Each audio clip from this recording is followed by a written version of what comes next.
আসসালামু আলাইকুম এভরিওয়ান, সবাই কেমন আছো? আজকে আমরা আমাদের পাবনা উপজেলাতে চলে এসেছি। আগে এখানে এসেছি প্রাইমারিতে যখন পড়তাম তখন বেশ কয়েকবার। তারপর আসলাম প্রায় 15-16 বছর পর। দেন আমরা পার্কের মেন গেটে প্রবেশ করি।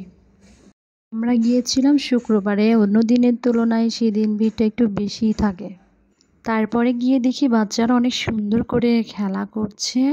আর এখানে কিন্তু বাচ্চাদের জন্য কিছু রাইডেরও ব্যবস্থা করা আছে।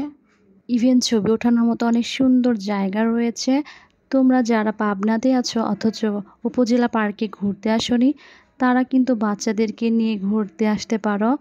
আর এখানে আসতে কিন্তু কোনো এন্ট্রি ফি লাগে না। তোমরা বাচ্চাদেরকে নিয়ে ঘুরতে এসো।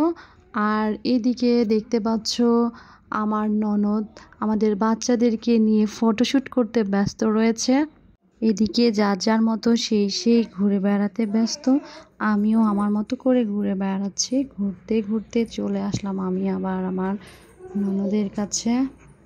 এসে দেখি সে এখনও পর্যন্ত বাচ্চাদেরকে নিয়ে ফটোশ্যুট করতে ব্যস্ত রয়ে গেছে। তারপর আর কি করার, আমিও আবারও চলে গেলাম আশপাশ ভালো করে দেখার জন্য।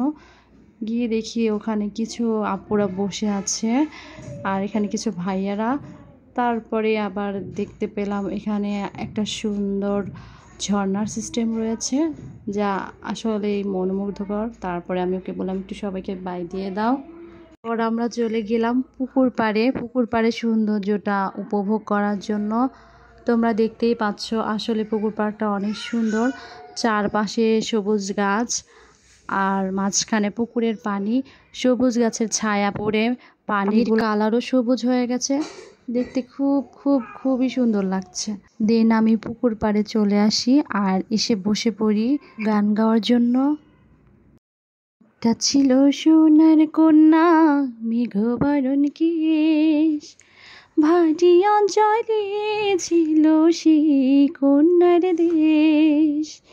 দুই চোখে তারা হারে কি মায়া, নদীর কূলে পড়ল কন্যার ছায়া।